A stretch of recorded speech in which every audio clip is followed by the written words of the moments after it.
Hi, I'm Xander Rose. And I'm Erik Iverson. We're students at Tulane University. Welcome to Coomalie Farm, the site of our NSF-funded research on red-backed fairy wrens.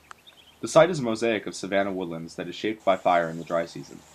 However, it has also been substantially affected by humans. There's a working airstrip, a network of roads, and countless artifacts from an Australian airbase. Why was it built? And how does its history continue to affect this place and the people who love it? A couple of months after February 1942, those first raids on Darwin, which were 9-10 weeks after the raid on Pearl Harbor, they started building this airstrip on the 15th of August 1942.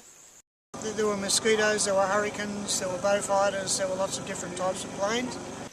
And they were just devastating. The Japanese called them Whispering Death.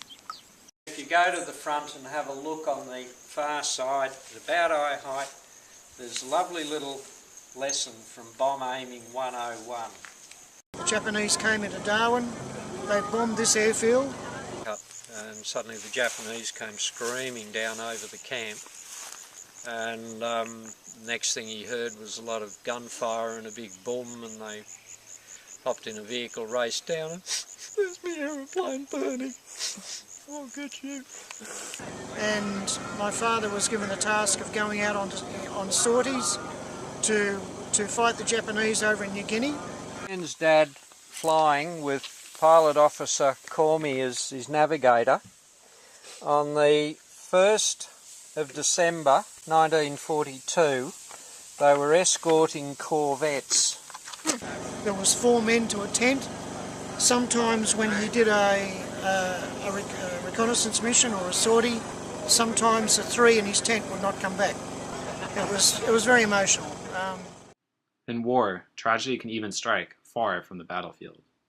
Something went wrong with the engine, one of the engines, and it speared off to the left down a run that I've slashed recently and into the ditch, exploded out the other side of the ditch. This is 9 tonnes of aeroplane with over 500 gallons of avgas 2 weeks before the war ended. One of those tragic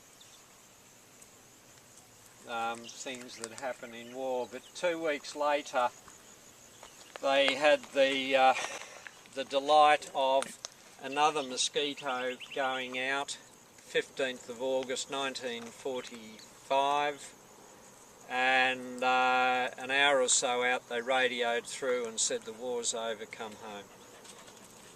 That was the end of it. Australians celebrated the end of the war, but today Coomalie is still filled with memories. Ian came to trace the footsteps of his father.